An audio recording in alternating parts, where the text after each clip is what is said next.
So in this video lecture we are going to see what exactly the function declaration and functions expressions are.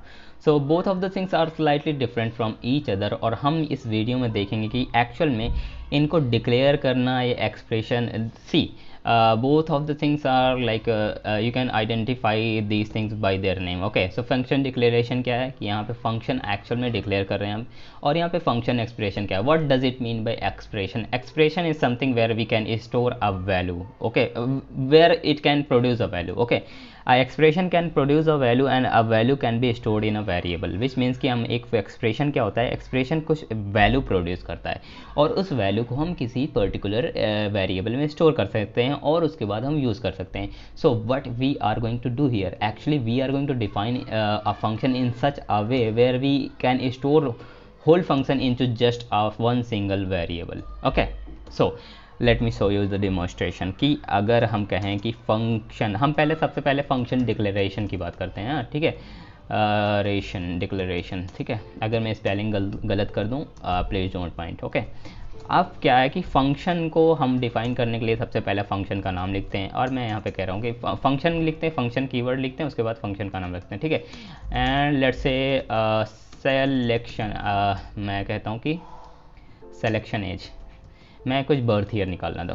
ठीक है, मान लो कि मैं एक particular place पे हूँ और वहाँ पे कुछ ऐसी चीज़ें चल रही हैं जैसे कि हायरिंग चल रही है, या फिर इंडियन आर्मी में या इंडियन एयरफोर्स में हायरिंग चल रही है, या फिर एक डेवलपर हो, तो आपको एक्चुअल में एक नॉर्मल सा फंक्शन बनना है जिसमें सिर्फ आप एज निकाल सको. ठीक है, तो मैंने कहा कि सिलेक्शन एज क्या होगी. अब देखो, नॉर्मली फंक्शंस में क्या करते थे, मान लो कि हमने इस पर्टिकुलर एज को स्टोर कर लिया इस पर्टिकुलर थिंग में, और उसके बाद मैंने कहा कि 2021 में है और मैं सपोज दैट मैं अपनी एज निकालता हूँ तो 1997. ठीक है, अगर मैं 1997 करूँ, ठीक है, और मैं कहूँ कि रिटर्न एज, तो ये मेरा सम नॉर्मली जेनेरिक फंक्शन हो गया. ठीक है, ये होल थिंग को हम जेनेरिक फंक्शन बोलते हैं. ठीक है, तो ये भी आप याद रखिएगा. तो मान लीजिए कि नॉर्मली फंक्शन हो गया. अब मैं क्या करता हूँ कि इनको रिटर्न ना करके मैं डायरेक्ट कह देता हूँ कि मेरे को डायरेक्ट वैल्यू रिटर्न कर दो, और एक्चुअल में मैं यहाँ पे डायरेक्ट बर्थ ईयर और 1997 नहीं, बर्थ ईयर दूंगा. ठीक है,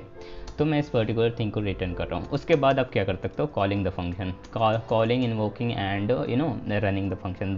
these three words are exactly the same. ठीक है, तो मैं कह रहा हूँ इन्वोकिंग द फंक्शन. अब मैं इसको अलग अलग इसलिए यूज़ करूँगा ताकि आपको एक बार आपको चीज़ों को रिमेंबर हो जाए, मतलब कि आप एक बार चीज़ें जानो, आपको ये वो याद हो जाए. अब देखो, अभी मैं इसको डायरेक्ट कॉल कर रहा हूँ. तो डायरेक्ट कॉल क्या करोगे कि आप सिलेक्शन एज डालोगे, उसके बाद आप यहाँ पे आर्गूमेंट पास करोगे, और ये आर्गूमेंट जाएगा आपके पैरामीटर में, और पैरामीटर के बाद यहाँ पे कैलकुलेशन होकर ये वैल्यू रिटर्न कर देगा. अब चलिए हम चलते हैं और अपने कंसोल में देखते हैं एक्चुअल में क्या हो रहा है वहाँ पे. ठीक है, तो मैं कंसोल में क्लिक करता हूँ और आप यहाँ पे 24 मेरी एज देख सकते हैं. ठीक है, but the thing is we are going to define it, we are going to store it in some value. Okay, so let me store it inside the as variable, और उसके बाद उस एज वेरिएबल में मैं इस particular argument को पास करूँगा, और उस आर्गूमेंट के पास करने के बाद मैं इस एज फंक्शन को console.log करके इसको कर दूंगा. ठीक है, अब यहाँ पे देखिए कि मेरी एज एग्जैक्टली सेम आ रही है. तो यहाँ पे क्या है कि हमने नॉर्मली फंक्शन को डिक्लेयर किया, और उसके बाद हमने इसको कॉल कर दिया. Okay, and I will show you that what exactly, like in दोनों में function declaration and function expression में एक्चुअल में डिफरेंस क्या है. बहुत ही बढ़िया सा डिफरेंस है, आपको मैं बताता हूँ. तो पहले मैं डिक्लेयर कर देता हूँ, उसके बाद ही मैं आपको दोनों में डिफरेंस बता पाऊँगा. ठीक है, तो मान लो कि मैं कहता हूँ कि फंक्शन एक्सप्रेशन. ठीक है, एक्सप्रेशन. अब फंक्शन एक्सप्रेशन की बात की जाए तो it's a expression that can produces a value. ठीक है, तो यहाँ पे क्या है कि सबसे पहले आप क्या करोगे, एक फंक्शन लिखोगे. उसके बाद मैं क्या करूँ, फंक्शन के बाद मैं कर रहा हूँ कि मैंने कोई भी फंक्शन का नाम नहीं लिया, विच मीन्स कि I am not declaring any kind of name here. Okay, here is the name but inside this function there is no name. Okay, अब इसको हम क्या कहते हैं, एक्चुअल में ये कहलाता है फंक्शन विदाउट नेम. और आप इसको एक और टर्म दे सकते हो, इसको डेवलपर्स कहते हैं, या फिर इसको ये टर्म दिया जाता है anonymous function, anonymous function. What does anonymous means? Which means कि there is unknown person. Okay, anonymous मतलब कि कुछ unknown है यहाँ पे. So there is no name, which means this function is totally unknown, anonymous. Okay. उसके बाद हम कहते हैं कि सेम लॉजिक हम डिफाइन करते हैं. मान लो कि मैं यही लॉजिक ले रहा हूँ कि मान लो मैं इस पर्टिकुलर रिटर्न वेरिएबल को ले रहा हूँ और यहाँ पे आके मैं इसको कहता हूँ कि सेम एग्जैक्टली मैं लॉजिक लगा दिया. ठीक है, अब देखो हमने यहाँ पे सेम लॉजिक लगा दिया. अभी हमने, आप सोच रहे हो कि हम इसको कॉल कैसे करेंगे या फिर क्या करेंगे इसके साथ, हम करने क्या वाले हैं. तो बेसिकली क्या है कि it is a function expression and function expression can produces a value. So ये वैल्यू प्रोड्यूस करेगा. तो हम क्या करेंगे, हम इस पर्टिकुलर वैल्यू को एक वेरिएबल में स्टोर करेंगे. ठीक है, अब वेरिएबल में कैसे स्टोर करेंगे. मान लीजिए कि मैं कहता हूँ कि मेरा जो वेरिएबल होगा वो यही एग्जैक्ट, ये जो नेम है ना, यही मेरा एग्जैक्ट वेरिएबल होगा. ठीक है, सिलेक्शन एज वेरिएबल में ही मैं इसको स्टोर करता हूँ. ठीक है, आप कोई भी और वेरिएबल बना सकते हैं, आपका मन है जो आपको बनाना है. ठीक है, अब देखिए ये ऑटोमेटिकली इसने यहाँ पे ये कोलन वगैरह लगा लिया बिकॉज ऑफ प्रीटियर. ठीक है, अब प्रीटियर को मैं यहाँ पे अगर मैं दिखाऊँ तो एक्चुअल में प्रीटियर क्या है मैं आपको दिखा देता हूँ एक्चुअली, क्योंकि मैं बार बार इस चीज़ की बात कर रहा हूँ तो आपको दिखा देना ही मेरे को चाहिए. ठीक है, तो ये देखिए ये प्रीटियर है. आप जाइए एक्सटेंशन को इंस्टॉल करिए और ये आपको मिल जाएगा कोड फॉर्मेटर यूजिंग प्रीटियर. ठीक है, तो यहाँ पे आप इसको इंस्टॉल करिए इस एक्सटेंशन को और उसके बाद आपकी ये सारी चीज़ें काम करने लगेंगी. ठीक है, और मैं इस पर एक डेडिकेटेड वीडियो बना दूंगा ताकि आपको पूरी चीज़ें समझ में आ जाए. Okay, so now let's move on to our lecture. Okay, so basically क्या है कि हमने यहाँ पे क्या किया, हमने यहाँ पे फंक्शन डिफाइन किया. ठीक है, अब एज देखिए यहाँ पे नॉर्मली यहाँ पे हमने फंक्शन कांस्टेंट लिया और इस पर्टिकुलर फंक्शन को यहाँ पे स्टोर कर दिया. ठीक है, अब क्या करेंगे, हम इसको कॉल करेंगे, इन्वोक करेंगे या फिर रन करेंगे. ठीक है, कॉल करने के लिए मैं क्या करता हूँ, इसको एक कांस्टेंट वेरिएबल में ले लेता हूँ. ठीक है, अब यहाँ पे मैंने एज लिया था, यहाँ पे मान लो एज 1 ले लेता हूँ. ठीक है, और मैं कहता हूँ कि सिलेक्शन एज में मेरे आर्गुमेंट को पास कर दो और उसके बाद इसको इन कंसोल डॉट लॉग करके अब मैं यहाँ पे दोनों फंक्शन को ही कॉल कर लेता हूँ. मान लो कि यहाँ पे मेरा एज है और यहाँ पे मेरी सेकंड टाइम में एज 1 है. ठीक है, दोनों फंक्शन को कॉल कर लिया. अब देखो यहाँ पे क्या आ जाएगा, uncaught selection edge has been defined. So यहाँ पे हमने सिलेक्शन एज को ऑलरेडी ऊपर डिफाइन कर रखा है, तो हम यहाँ पे लेंगे एज 1. ठीक है, अब यहाँ पे मेरा 24 आ गया. ठीक है, ये वाला ऊपर वाला है तो इसको हटाया तो ये दोनों 24 आ गया. ठीक है, यहाँ पे आप टेम्पलेट लिटरल्स का भी यूज़ करके आराम से अपना डिफाइन कर दो. ठीक है, अब देखो बात ये है कि अब मैं इन दोनों की एक खासियत बात बताता हूँ कि एक्चुअल में फंक्शन डिक्लेरेशन और फंक्शन एक्सप्रेशन में रियल जो आपका वो है, जो रियलिटी है, मतलब कि एक्चुअल में इनके बीच की जो डिफरेंस है ना, रियल डिफरेंस क्या है वो मैं बताता हूँ. देखो एक्चुअल में क्या होता है कि we can call function declaration before they are defined in the code.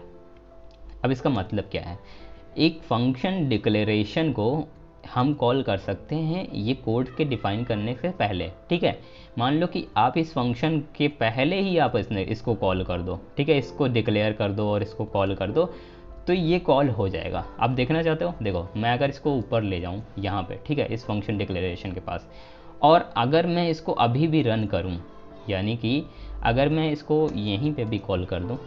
ठीक है, आप सोच रहे होगे कि वो नीचे कॉल हो रहा है या फिर, ठीक है, तो मैं कहता हूँ कि अगर मैं इसको एज को अभी यहीं पे भी कॉल कर दूँ तो ये काम कर देगा. ये देखो यहाँ पे 24 है, यहाँ पे 24 है. बट अगर यही काम मैं करता हूँ फंक्शन एक्सप्रेशन के साथ, तो देखना ये यहाँ पे आया, फंक्शन एक्सप्रेशन है मेरा, इसको मैंने ऊपर डिफाइन किया है. अभी देखना क्या होगा, uncaught reference error can not access selection as 1 before the initialization. Which means कि आप इसको डिफाइन नहीं कर सकते. पहले आप अपने कोड को लिखो, पहले आप फंक्शन को लिखोगे उसके बाद कॉल करोगे. यहाँ पे कह रहे, यहाँ पे मुद्दा क्या है कि यहाँ पे पहले ही कॉल कर दिया यार बिना फंक्शन लिखे, मतलब कि कुछ भी चल रहा है ऐसा समझ लो. तो मैं ये कह रहा हूँ कि देखो अब यहाँ पे बात क्या आती है कि अगर देखा जाए, सपोज दैट कि एक मतलब कि एक तरीके से देखा जाए कि हम एक्चुअल में यूज़ क्या करें. ठीक है, देखो क्या है कि हमें यूज़ क्या करना है वो आप पे डिपेंड करता है, वो आपके कन्वीनियंस पे डिपेंड करता है, ठीक है। अब देखो ये दोनों चीज़ हो किस ले रही है, ठीक है। जैसे कि इसको हम आगे ऊपर कॉल कर दे रहे हैं तो ये चल रहा है, और इसको हम बाद में कॉल कर रहे हैं, ठीक है। तो बेसिकली क्या है कि ये एक प्रोसेस होता है होइस्टिंग, ठीक है। होइस्टिंग है प्रोसेस, आप आराम से टर्म को सर्च कर लेना, हम इसके बारे में आगे के लेक्चर में बहुत ही डिटेल्ड वे में जानेंगे, ठीक है। तो एक बात ये होस्टिंग की वजह से होता है, ठीक है। तो आप इस बात को हमेशा याद रखिए कि इंटरव्यू के क्वेश्चंस में पूछ लिया जाता है, अगर आप कभी भी कोई कोई एक्चुअली टेक्निकल इंटरव्यू देने जाओगे तो आपको पूछ सकता है, ठीक है। तो ये समझिए होस्टिंग की वजह से होता है। और दूसरी चीज़ देखो, अगर आपको एक्चुअल में जानना ही है कि आप यूज़ क्या करो, तो देखो आप अगर फंक्शन एक्सप्रेशन की बात करो तो देखो यहाँ पे क्या है कि हम यहाँ पे बड़े ही क्लियर तरीके से इस चीज़ को डिफ़ाइन कर रहे हैं, ठीक है। यहाँ पे इस पर्टिकुलर वैल्यू को स्टोर कर रहे हैं, उसके बाद हम ये सारी चीज़ें डिफ़ाइन कर रहे हैं, उसके बाद बहुत ही प्रोसीजरल वे में इसको कॉल कर रहे हैं, ठीक है। और अगर यहाँ पे देखो कि यहाँ पे हम यहाँ पे पहले ही डिफ़ाइन कर दे रहे हैं, मैं कभी भी नहीं चाहता अपने कोड में कि मैं कुछ ऐसी चीज़ें करूँ कि जिसको मैं पहले ही डिफ़ाइन कर दूँ और उसको पहले ही कॉल करूँ, उसके बाद मैं जाके फंक्शन डिफ़ाइन करूँ। मैं ऐसा नहीं करना चाहता, बेसिकली ये मेरा प्रेफरेंस है, मैं खुद मतलब कि मैं ऐसा करता हूँ। आपको जैसा भी जो भी सही लगे आप यूज़ कर सकते हो, बट द थिंग इज़ कि ये दोनों चीज़ को, ये फंक्शन इन दोनों चीज़ को, मतलब कि दोनों function declaration and function expression को आपको जानना ज़रूरी था, बिकॉज आपको जब दूसरे को कोड आप समझने जाओगे तो वहाँ पे आपको ये हेल्प करेगा। So that's all about it. Function declaration and function expression के बारे में यही सारी चीज़ें थी। डिक्लेरेशन में हम नॉर्मली डिक्लेयर करते हैं, एक्सप्रेशन में हम पूरे फंक्शन को एक वैल्यू में स्टोर कर देते हैं, ठीक है। ये और फंक्शन एक्सप्रेशन, और देखो यहाँ से यहाँ तक ये पूरा फंक्शन एक्सप्रेशन हो गया, और ये expression it means it can produce a value, और जो वैल्यू प्रोड्यूस करेगा उसको हम किसी भी वेरिएबल में स्टोर कर लेंगे, और उस पर्टिकुलर वेरिएबल को हम as a normal function call invoke and run कर सकते हैं, और उसको हम प्रिंट कर सकते हैं, ठीक है। And that's all about these two functions, okay। So thanks for watching guys, please subscribe to my channel and we are going to deep dive into other things। हम पूरी तरीके से इन सारी चीज़ों को देखेंगे। और so bye bye, take care, see you again.